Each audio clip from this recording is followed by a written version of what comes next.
Welcome back to the programme. This is the New Culture Forum show where we do our best to fight back against the forces of ideological conformity, especially among the young.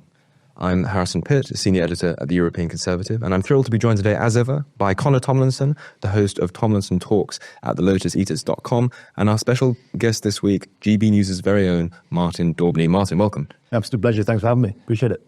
The Syrian civil war seems to be over. We have a large Syrian Muslim populations celebrating the fall of the Assad government everywhere from Manchester to Hamburg across Europe, having entered into Europe in 2015 off the back of the refugee crisis. The Germans and the Austrians have plans to resettle these people forcibly. Do you think Britain should follow suit? Yes. Yes. 17,000 Syrian refugees came here during their darkest hour, and we extended the gratitude, the protection, and that was the right thing to do, you could argue. Now the war is over. It's time for peace. It's time to go back to your country and rebuild it. Except that won't happen because they're too used to the high life. Same in Germany. There's 1 million in Germany. 1 million in Germany. Change the fabric of the country forever. Do you think they'll be in a rush to get back anytime soon? I think it'll be a cold day in hell before they start queuing up to get back into Syria, into Damascus. And I think it proves the futility and the pointlessness and the failed experiment of open borders refugee status. Because basically I hereby predict, call me Mystic Martin, about 90% will be here forever. Yeah, there was a very revealing clip, because this is a European-wide problem. We have it here. It's probably worst in Germany. 1 million, as you say, invited in. Wir schaffen das. We can do it, like Angela Merkel said in 2015. But there was a very revealing clip in Ireland, because a lot of them have made their way there as well, where they were all celebrating right in the middle of Dublin.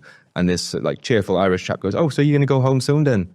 And instantly they go, well, you know, this economy in Syria is not very good. So yeah, well, thank you. I have other talent. My brother. And but that's literally what's happening on camera. And they're jubilant, but asked, are you going to go back to this place, which is supposedly... Well, they said they'll go back. For a holiday. Just to visit. Yes. Just to check it out. Yes. You know, TripAdvisor. Yes. No. Yes. The deal should be go back and rebuild your economy. Yeah. Rebuild, make it this beautiful, flourishing democracy. Yes. You've been westernized. Take those values back. Jewish beneficiaries of the Kindertransport who made it to Britain did not holiday in Nuremberg. Well, you know, like your status as a refugee is in question if you're going back to holiday in your homeland. Connor, you want to come in? Well, I find it incredibly ironic that we're constantly told that all of these refugees are somehow enriching all of Europe, that the GDP will skyrocket, despite our GDP per capita stagnating since 2008 with record net migration and asylum accommodations. Yet, one, they weren't capable of building up their own homeland, no matter where they're from, be it Syria or Somalia. And number two, someone did state with bitter irony that Bashar al-Assad, now fleeing to Russia, the Russians are the only ones who actually got a Syrian refugee who was in fact a doctor. So I think we got the raw end of the deal here. But what's also important is you said 17,000 came in since about 2015. Yes. I think we've got a cohort of about 40,000 Syrians total. Yes. I would assume that if Syria is now a prosperous and attractive place for the Syrians to return to, that it might be an eligible prospect for all 40,000 to consider returning home. Why are we not considering what the Germans or the Austrians or the Swedes have proposed, which is assisting their departure? Precisely. It seems to be completely off the table for existing political parties. Yvette Cooper has, in fairness, and I'm not going to go too far with it, with being fair towards her, is in fairness said that she is committed to helping them go home if they want to. But that's the key term there, if they want to return. Yes, it's like two Rwandans wanted to go to Rwanda. Exactly. Yes. You know, it's like if they want to. Indeed. So the fact is they don't want to. And this is very different from giving them financial inducements to leave or saying we're going to resettle you. This is what's going to happen. Yeah. And I think this just amplifies this notion that the whole thing has been a failed experiment. You know, kind of throwing our doors open, you know, during the darkest hours, Hong Kong, Ukraine, Syria, be what it may.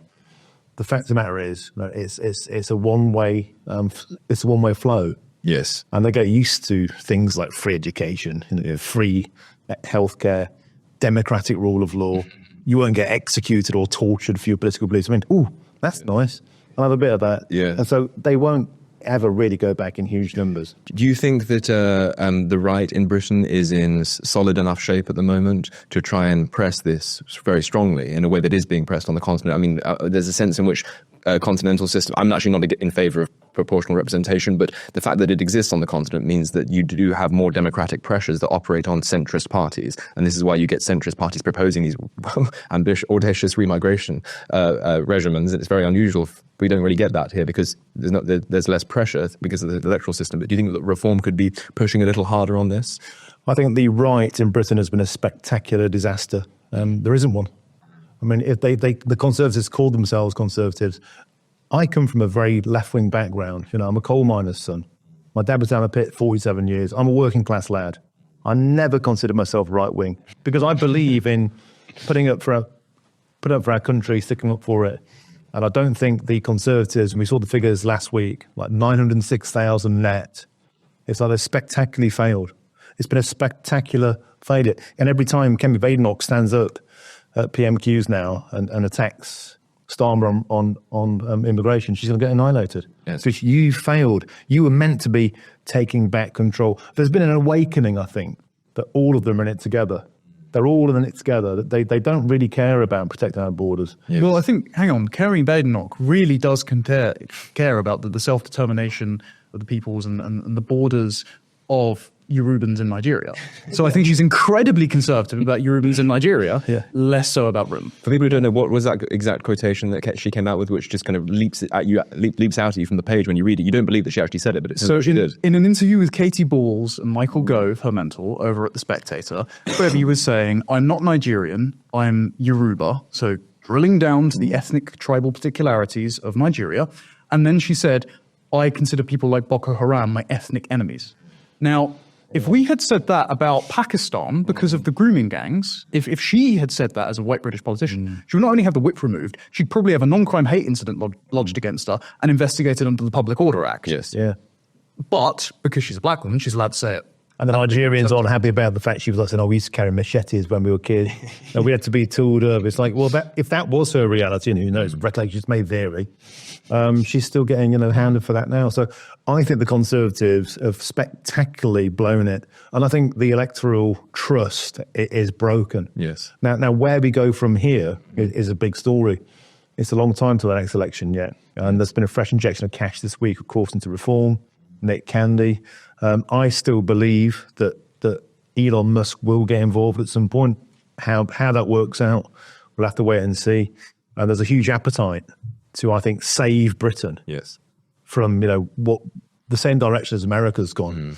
And I think a lot of people amongst the British electorate will be looking over the Atlantic and thinking, I wouldn't mind a bit of that. I wouldn't mind drilling. I wouldn't mind being an energy sovereign. I wouldn't mind low taxation. I wouldn't mind controlling our borders. I wouldn't mind kicking this trans nonsense into the weeds. And I think America is now going to be this awakening, hopefully, of the entire West. Now, do we have the political leaders to take that baton and run with it? Maybe Nigel Farage is the kind of last hope for Britain. And I think a lot of people still think of him as a person with baggage, with issues. But I do think, same as we saw with Donald Trump, they will look beyond that. Yes. To think, well, what's the alternative? The worst things get. The Conservatives had 14 years to rectify this and did provably nothing. In fact, they exacerbated it and made it worse. So I'm seeing all the time people just rejecting the Conservatives hook, line and sinker. There's also, Margaret Thatcher is much too overquoted, and there's a sort of fanfare around her that I find tedious.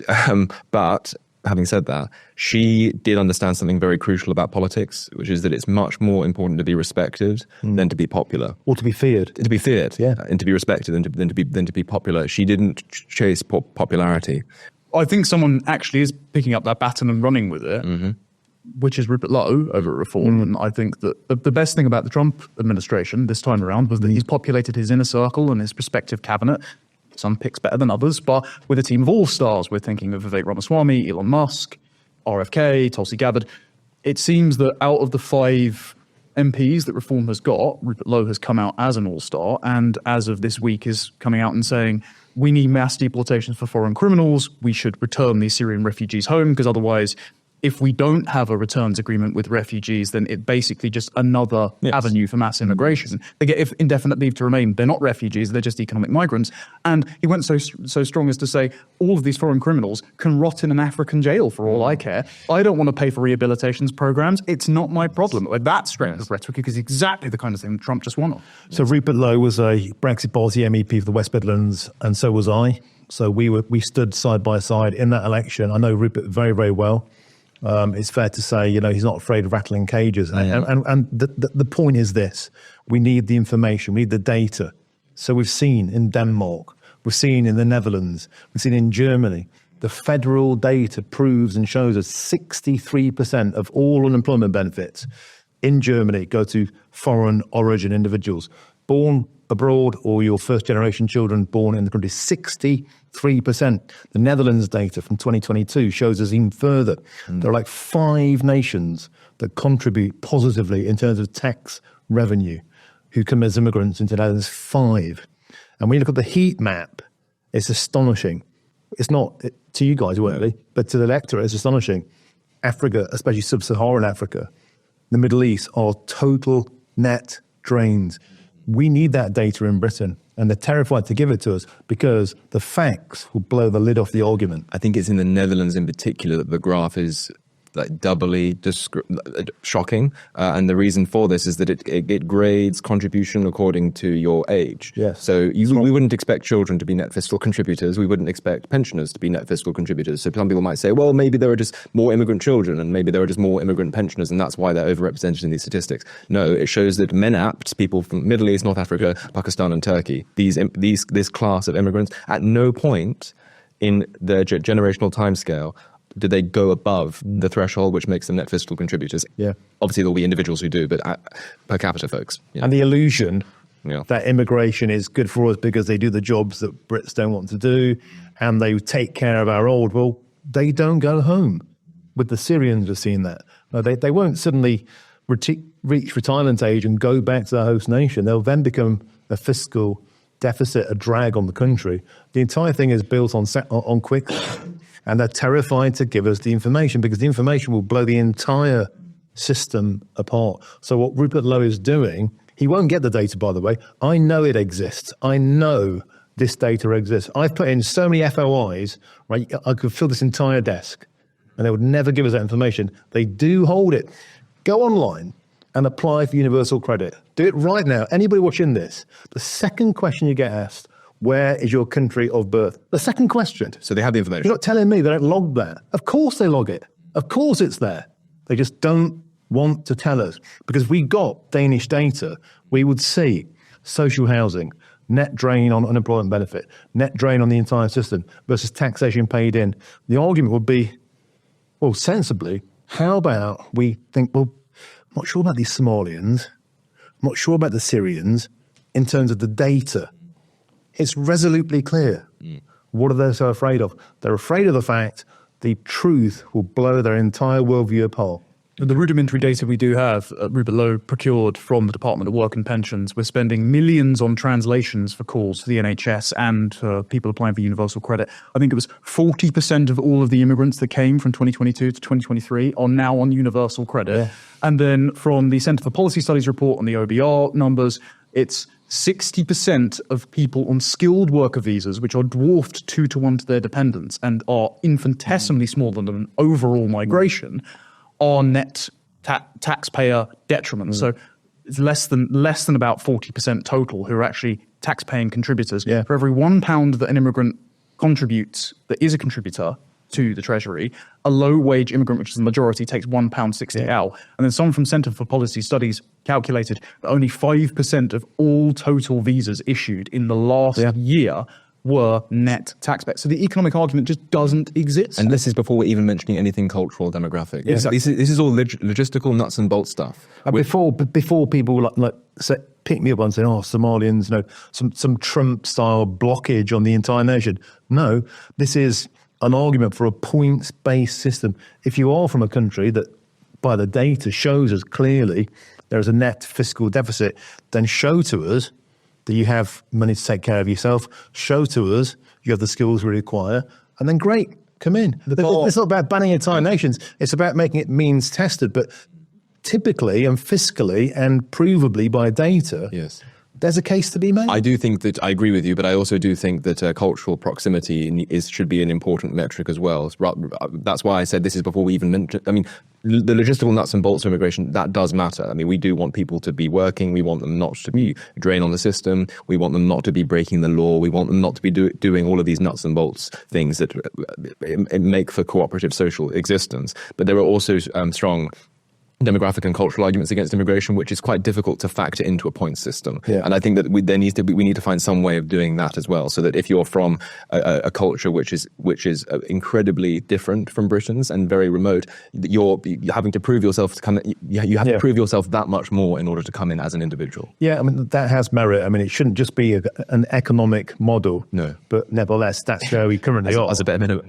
Yes, but nevertheless, that's where we are. And even on that basis, before we get into any of the rest of it, why are we creating this, let's be honest, an economy of basically legalized slave labor? That's what happened in care homes. They were 20% below the British hourly minimum wage. Yeah. 20% below. The Conservatives brought that in. The country was flooded with people with practically no qualifications to care for our elderly. Perhaps their English skills weren't that great. Well, that in itself is very very testing. If you have Alzheimer's, dementia, the biggest killer, by the way, launched this week, the data in Britain, and you're being paid 20% less. That was quickly closed down, but the floodgates were opened, and we just have this huge glut of unskilled labour, and it's not enriching the country. And the facts are the facts, and we see it all across mainland Europe, and the countries where we have the data, where we can prove it. Germany starts saying, right, we're closing our borders. Yes, that's it. We're changing this. It hasn't worked. Frau Merkel's bee experiment was a disaster. They're waking up to this. It took them 9 years. No, it's extraordinary. But give us the data and let us make that decision ourselves, but they're terrified. One of the studies I like to cite on this all the time is what Miriam Cates brought up in Parliament. Yeah. She looked at 70,000 health and social care visas issued between 2022 and 2023, and she found they only filled 11,000 vacancies. So you aren't even required to stay in the health and social care system if you get this essential work visa jobs to come over. Yeah. Exactly. And even The Guardian had to admit, I think it was earlier this year, that lots of Nigerian nurses are doing qualifications for by having their children who have better English skills fill it out just so they can get guaranteed jobs.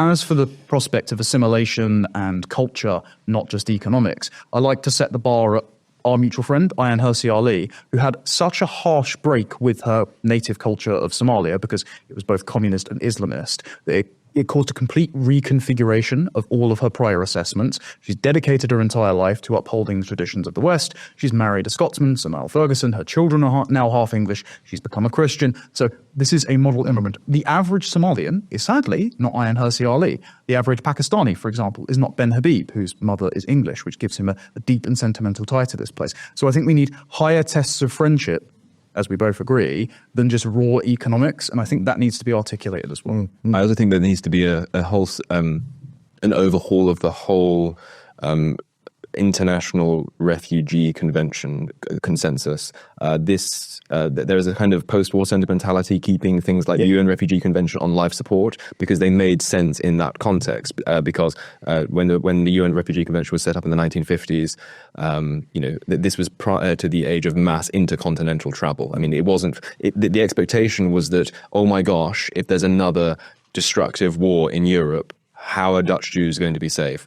The nearest place would probably was England in that case, and so it made sense to have. But now you have people from faraway lands, faraway continents who gain that same system, and they travel through multiple safe countries on their way, and they're technically allowed to do this. And that is why the European Convention on Human Rights, was formulated in that time. Oh, but Winston Churchill was a member of that. Yes. Yeah, a very, very different time in history with very, very different factors, and now that framework legally is being abused. It is being abused. It's being abused by the lawyers, and it's being abused by those who come here. You know they have the full protection of the law, and by the way, the media, and by the way, the vast majority of Parliament. So the odds are stacked against, the ordinary, hard-working Brits, and this makes Brexit look like a cup of tea. Brexit was meant to be about ending this, and they've just not only squandered the opportunity, but they've doubled down on the insult. Totally. So the ECHR and the so I'm talking about the UN Refugee Convention, Yeah. not the ECHR, and that's really, really important as well. But in my view, there's far too much of a focus on the ECHR. What the ECHR prevents us from being able to do is deport people once they're here. Yeah. What the present existence of the UN Refugee Convention does is it forces us legally, according to treaty, to take people's refugee claims seriously, rather than just writing them off in advance saying, you're literally from Bangladesh, why are you here? You must have passed through multiple safe countries. Stop having a laugh. Like, we can't say that because our hands are tied by the UN Refugee. So we have to take their claims seriously. And Trump is thinking of withdrawing America from this, which could set in motion a kind of domino effect. But that, to me, would be very important because it's very unfair to expect the Western countries of the world to operate as the world's lifeboat. You need neighboring countries. If there's a war in Ethiopia, say, you want neighboring countries to step up. You can't always be on Europe. It can't always be on the United States because that's just not feasible and it's not ethical in an age of mass intercontinental travel. It just isn't. Good point. And I think that needs to be changed as well. Speaking of cultural incompatibilities, like Richard Holden, MP, the Conservative MP, has pushed legislation to ban cousin marriage, provoking the sensitivities of certain communities. Are you in favour of what Richard Holden's proposing here? Well, of course. Yeah. It's astonishing that it's even a conversation. Yes. You know, it's literally is astonishing that we have an elected representative, the independent MP for Dewsbury and Batley. By the way, one of his constituents is the Batley Grammar School teacher, over 3 years in hiding, in fear for his life, his wife's life, and his children's life, because he had the temerity to show a picture of the Prophet Muhammad in an organised class which the entire school knew about, and he'd done it before. Yes. He's still in hiding. It stains our nation that the sectarian politics is not only emerging. This week, the independent group, Jeremy Corbyn, Yes. you know, they're all this unholy alliance of pro-Gaza independents, racists. They're racists. And I think they hate Britain. And what's happening is this idea that, well, in Pakistan, this is quite normal. Fine. This isn't Pakistan.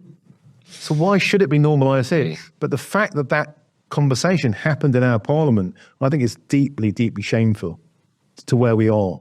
And the fact that we're expected just to sort of accept this as part of this multicultural journey. It's like, no, marrying your cousin is wrong.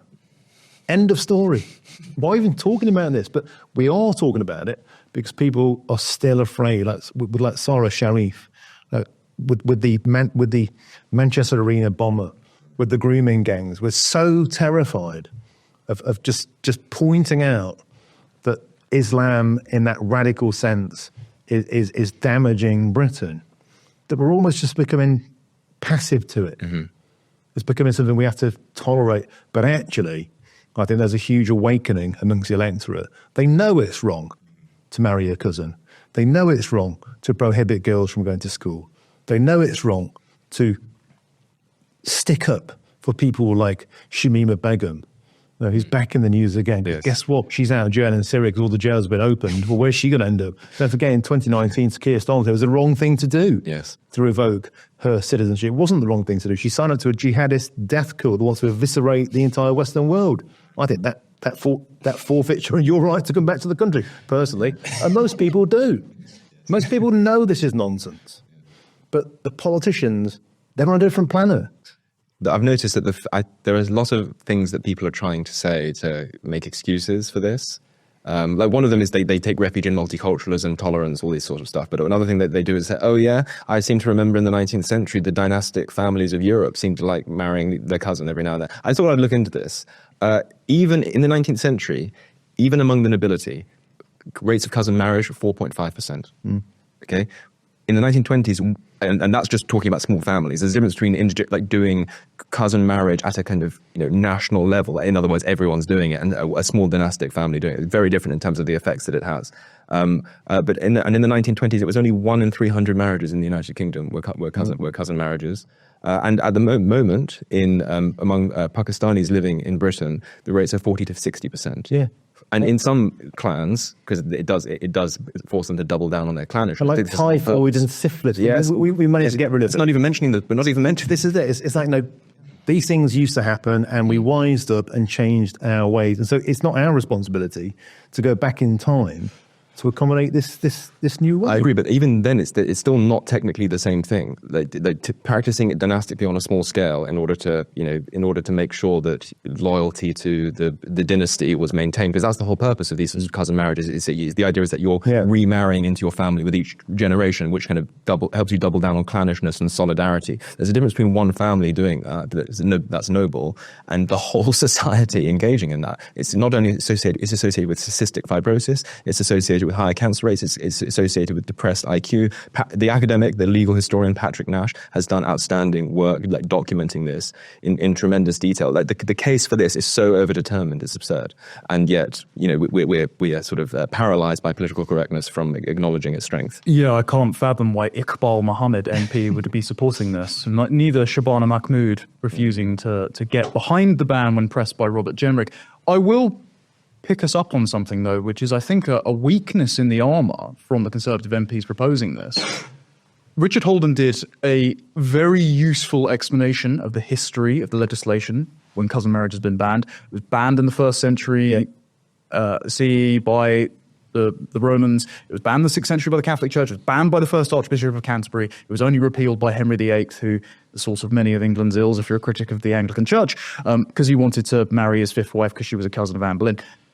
Curiously, not a very common thing other than Queen Victoria and Albert in the UK. So that's the cultural argument against it. Iqbal Muhammad sort of pressed on the material argument of, well, yes, it might cause a certain amount of birth defects. It might actually double the rate of birth defects. So what this means is you're obligated as NHS taxpayers to pay for genetic screening, as happens in the Arab world. So the premise, again, much like migration, if we can just turn the dials on economics enough, we can accommodate the entire third world. If we just turn the dials on healthcare enough, we can accommodate me marrying my really fit cousin. Basically, is the argument. I think instead of arguing on medical grounds, which is, fairly evidence-based, we should be arguing on cultural grounds and going, no, English culture is supreme. This is our culture. Your culture is, frankly, barbarian, and we're just going to outright ban it. I think that's actually a stronger foundation. So when Iqbal Muhammad said, actually, it's about keeping wealth within families, there's an economic argument for it. It's like, well, no. Again, that might work in your country, but we're not in your country. And this, I think, cuts the very foundation of cultural integration within the host nation. It's like you cannot sit around and say cousin sex and replication is okay because we do it in Pakistan, because it keeps wealth within families. Fine, but not in the United Kingdom. And I think that isn't an extreme position to take, is it? No, well, it's actually a common sense position. But also, if we're going by benefits recipiency by a nationality, it turns out that it's actually my wealth that's being distributed via my taxes you're keeping in the family, rather than your actual entrepreneurial. And that's another set of data that I've tried to get in numerous times, show us the nationality of universal credit recipients. And again, Rupert Lowe did some work on that. We had to do some weaving backwards to work it all out. It's billions. It's billions. And we know that in Germany. We know that in the Netherlands. And it's also, again, the constant. It was funny, and sort of before the I suppose 2015, the constant was always pointed to as particularly in America, but also here somewhat, as a much more progressive part of the world. Like if only we could be as enlightened as those, generous welfare systems that you get in Sweden and all the rest of it. Like these fluffy progressive countries are themselves going down this route. I mean, Sweden has banned cousin marriage. Norway and Denmark, I've read, are thinking about it. And there's one particular reason why the Swedes have banned cousin marriage, and it's because it's associated, because the whole point is not just economic. So it's about, as I say, like trying to double down on your ethnic loyalty by remarrying into the tribe every generation. And this decided that has a kind of force multiplying effect when it comes to high levels of ethnocentrism and in-group solidarity. That's very one thing that the Swedes have discovered is that this is incredibly conducive to high levels of gang violence, because these criminal gangs are not just they're not just united by a shared mission of committing crimes and benefiting economically. They're united by sort of blood loyalties as well. And I wanted to read you something which I came across in the Economist the other day, which I do sometimes read. It's my sort of portal into the liberal midwit worldview, because they all regard it as an oracle, of course. And this is one of the most contorted passages I've ever read, talking about gang violence in Sweden. And again, cousin marriage is implicated here. The impulse behind it is a sense of helplessness over a long-term rise in violent crime. 10 years ago, Sweden, with 10 million people, had one of the lowest rates of gun violence and murder in Europe. It now has one of the highest, averaging a shooting a day. In 2022, 62 people were shot dead. Last year, it was 53. There is no consensus on the main cause of this surge in violence, says Sven Granath, a criminologist at Stockholm University. Gangs have mushroomed. The Öresund Bridge between Denmark and Sweden, which opened in 2000, made illegal firearms and drugs easier to transfer. Other proposed factors include the country's widening income gap, the dismantling of welfare institutions, and then almost tokenistically, they say, oh yes, and high immigration rates and poor integration. What's your view on the contorted way in which they explain away these obvious phenomena? I think what's going on is that they know they've failed. They know they're wrong. They know the game is up. They know the truth is out. It's over, lads. Yeah. And they know it. And so you get this terrible, tortuous, liberal contortionism. Well, it might be climate change. It could be anything except what it actually is. And this is why, when you get the data, it's irrefutable. It's irrefutable. And back to Britain. Yes. That is why they don't want us to have it. And actually, I think it's going to take a change of government for this to be forced out into the open, to be ferreted out, like we're going to see in America. Yes. We just get rid of the Department of Education, get rid of all this nonsense that's just bogging the entire nation down. It can't actually move forward. It's in the knotweed of wokeism and liberalism, and we're still in that trend. A very, very brief question: has there been a connection? Because GBN has been doing really good work on this, like complaining mainly, it must be said, about the black hole in data, the lack of data. Does that encourage whistleblowers to come forward? In other words, just complaining about the emptiness make in fact redound to our benefit in the long run. Yes, You've noticed that. Yeah, and we're getting more of that coming forward. Great. Because they know the data exists. I mean, I get contacted by people within various public service roles. Yes. I say, yeah, you're right. Keep pushing. Well, listen, our members were excited that we alerted them to the fact that you would be on, and they've sent us some questions. And Fly away, yeah. And well, I need to sign off first. But thank you for joining us for this open section. Colin, thank you as ever. You've been watching Deprogram. Make sure to like, subscribe, leave a comment if you wish to do so. Do subscribe if you want to catch Martin's answers to your questions, and we shall see you on the next one. Hello. If you're enjoying the New Culture Forum channel and you believe in our mission, may I invite you to join our membership scheme at the link below or on our website, newcultureforum.org.uk. Our work is more important now than ever, and we have great plans ahead for the future, but we can't do it without your support. From as little as £3 per month, you can help ensure that we continue on our mission. As a member, you'll receive a range of benefits, including access to exclusive content, invitations to our private events, including here at our studios, free copies of our books, and much, much more, including, of course, our famous NCF mug. If you aren't able to become a member, then please help us by clicking this button and subscribing to our channel. It's completely free. Just remember to also click the bell icon so that you can get notifications when we post new videos. Thank you.